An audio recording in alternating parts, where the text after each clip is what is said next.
बिस्मिल्लाहिर्रहमानिर्रहीम, अस्सलाम वालेकुम जी। बहुत शुक्रिया सौराब बरकत, आपने मुझे मौका दिया बोलने के लिए, अपना प्लेटफॉर्म प्रोवाइड किया। ट्रायल कोर्ट ने दुआ और जिंदा लाश के साथ जो उसका निकाह है उसको मुतनाज़ करार दे दिया है। ये अब तक की दूसरी बड़ी अहम तरीन डेवलपमेंट है जो इस केस में हमें देखने को मिली है। दुआ केस में आपको पता है कि 2 मुल्ज़िमान की दरख्वास्त जमानत पर तहरीरी हुक्मनामा जो है वो जारी हो चुका है। अब ये केस एक अहम तरीन मोड़ पर आ चुका है।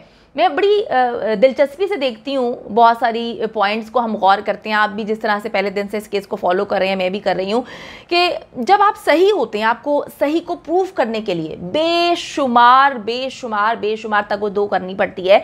जो गलत होता है वो अपनी जो है मंजिल की तरफ आगे बढ़ रहा होता है। यही इस केस में मैंने देखा कि किस तरह से एक बाप एक फाइल उठा के घूम रहा होता है, नादा के डॉक्यूमेंट्स उसके पास होते हैं, वो चीख चीख के बोल रहा होता है कि जी मेरी बच्ची जो है वो 14 साल की है, मेरी शादी को जो है वो 17 साल नहीं हुए, बच्ची को 17 साल का बना के छोड़ दिया इन्होंने, और निकाह जो बोगस निकाह था उसमें 18 साल की उम्र लिखवाई गई थी। अब आहिस्ता आहिस्ता वो कड़ियाँ जो हैं वो अब हमें खुलती हुई नज़र आ रही हैं। बहुत ज़्यादा मैस क्रिएट किया गया इस केस में।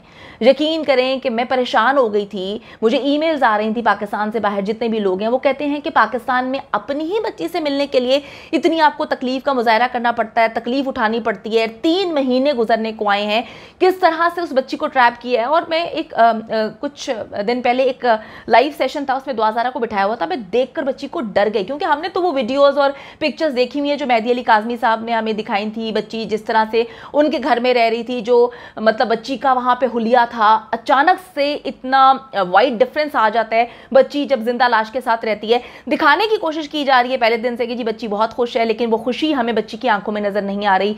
ईद का दिन था, ईद के दिन अगर किसी की लव मैरिज हुई है, किसी की पसंद की शादी है, इतनी भयानक जो है बच्ची की इस वक्त मैं अभी भी मैं सोच रही हूँ कि ईद पर कौन से ऐसे लोग होते हैं जो तैयार नहीं होते, जिनकी लव मैरिज नहीं होती वो भी अच्छे अंदाज में जो है शादी के बाद पहली ईद पर तैयार होते हैं। लेकिन उस बच्ची की हालत देख के डर गए थे। आंखों के नीचे इतने स्याह हल्के पड़े हुए थे, बच्ची जो है परेशान, पीली हुई है बच्ची, उसका मुंह इतना सूखा हुआ है, बेचारी का जो वेट है वो दिन ब दिन गिरता जा रहा है। किस तरह से उसको ट्रीट किया जा रहा था, बार बार जो है आंखों से इशारे किए जा रहे थे, बार बार उसके मुंह में बात डाली जाती है। तो ये सारी चीज़ें तो बड़ी तकलीफ देती हैं। और इसी केस से रिलेट होता है फिर उम्मे हानी का केस, कि जब इस केस में मामलात इस हद तक जाते हैं तो फिर अदालतों में उम्मे हानी के केस को भी, इस केस को मिसाल बनाकर जो है दिया जाता है कि जी उस केस में ये नहीं हुआ तो इसमें कैसे हो सकता है।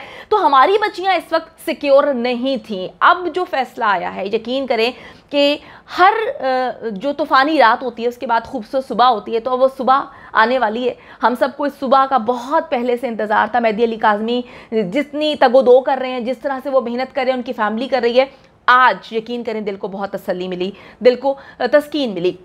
जब ट्रायल कोर्ट ने दुआज़ारा के जिंदा लाश के साथ निकाह को मुतनाज़े करार दे दिया तो यकीन करें कि ऐसी दिल में हमारे ठंडक पड़ी है कि अब इंशाल्लाह ताला मामला जो है वो सही सिमत में जाते हुए नज़र आ रहे हैं। अब आप ये देख रहे हैं कि इन 2 मुल्ज़िमान के साथ जब इतनी सख्ती की जा रही है, जिसमें निकाह खां है और जो गवाह है, तो आप सोचें कि जो मेन कल्प्रिट हैं, जो मेन इसमें मुल्ज़िमान हैं, उनके साथ क्या सलूक किया जाएगा। जिंदा लाश अगर अपने आप को ये समझता है कि वो किसी की बेटी को बरगलाएगा, उसको भगा के ले जाएगा, या इनके वकला ये समझते हैं कि ये जो है सीसा पिलाई दीवार की तरह खड़े होंगे और जो है जिंदा लाश को कोई कुछ कह नहीं सकेगा, या इसका भाई शबीर ये समझता है कि जी हम गुंडागर्दी करेंगे, जो खवातीन या जो यूट्यूबर्स इनके घर जाकर इनके मालिक मकान से बात करके सच को दुनिया के सामने लेकर आते हैं तो ये उनकी तजलील करेंगे, उनके करैक्टर पे बातें करेंगे, उनकी माँ बहन बेटी पे उंगलियां उठाएंगे, उनके करैक्टर को गंदा करने की कोशिश करेंगे, उनकी तजलील करने की कोशिश करेंगे। तो यकीन करें कि ये एक बहुत बड़ी उनकी गलती है।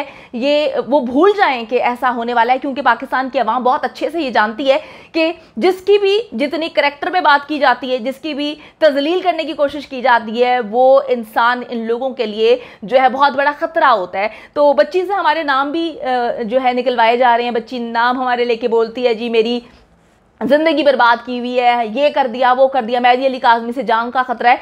तो खतरा जिनके साथ है, बच्ची को पता नहीं है कि बच्ची इस वक्त वहां पर मौजूद है। तो जिब्रान नासिर साहब ने, आपको पता है कि जो अदालत में दलाइल दिए थे, अदालत ने उन तमाम दलाइल से इत्तफाक किया है और हम पहले दिन से ये बात बोल रहे हैं कि बच्ची का जो निकाह है वो गलत अंदाज में किया गया। बच्ची का बोगस निकाह था जिसमें 18 साल उम्र लिखवाई गई थी, बच्ची की उम्र 18 साल नहीं थी। बच्ची खुद कंफ्यूज हो रही थी, हर जगह पर उसका स्टेटमेंट चेंज हो रहा था, हर फैब्रिकेटेड इंटरव्यू में कभी वो बोलती थी कि मैं 17 साल की हूँ, कभी 18 साल की हूँ, कभी 17 साल की हूँ, कभी 17 साल चंद महीने की हूँ, कभी 16 साल की हूँ। तो बच्ची इतनी कंफ्यूज हो चुकी थी।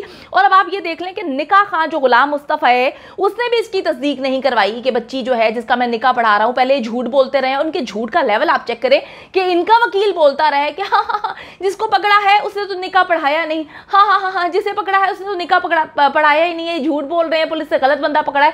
तो आज जो मामला सामने आए हैं, फिर बताएं इस पर क्या कहने हैं। गवाह जो है उससे भी मेरी बात हुई थी, मेरी एक डिटेल्ड उससे कॉन्वर्सेशन हुई थी जिसमें मैंने उससे पूछा था कि आपने ऐसा क्यों किया। तो उसने कहा कि जी मुझे तो कुछ इल्म नहीं था, मैं तो पंजाब यूनिवर्सिटी में काम करता था और वहाँ पर जो है इन्होंने कहा कि शबीर के साथ में काम करता था। शबीर ने कहा कि जी गवाह बनना है, तो कहता कि मैं चला गया। और कितना झूठ है कि इनका वकील बोलता है कि ये वॉक इन क्लाइंट से मेरे पास आए। तो मैंने पूछा कि जी क्या मामला है, तो फिर लड़के ने अपना ID कार्ड दिखा दिया। तो लड़का जो है वो बालिग था, लड़की का मैंने जो है वो vaccination card, Covid vaccination card देखा। तो मैंने बच्ची बार बार मुझे कह रही थी कि मैं 18 साल की हूँ, मेरे वालिदैन ने मेरी उम्र गलत लिखवाई है। फिर कहता है कि जी मैं उसके भाई को फ़ोन करता हूँ। अजीब व गरीब मैस क्रिएट किया हुआ है, इनकी हर बात दूसरी बात से लिंक ही नहीं करती। ये इतना झूठ बोलते हैं कि इतना झूठ बोलते हैं कि यकीन करें मैं परेशान हो जाती हूँ कि इनको इन्हीं के बोले हुए झूठ याद नहीं होते। तो जी CDR डेटा जो है पुलिस को निकलवाना चाहिए था, लेकिन पुलिस जो है सत्तू पी के सो रही है। पुलिस ने जो रोल प्ले किया है इस पूरे के पूरे मामले में, यकीन करें हंसी आती है। लेकिन अच्छी बात है खुलकर सामने आ गए, पता चल गया है पाकिस्तान की आवाम को कि जो हमारे टैक्सेस के पैसे इन्हें सैलरी मिलती है ये किस तरह से उसको हराम कर रहे हैं, हलाल नहीं कर रहे।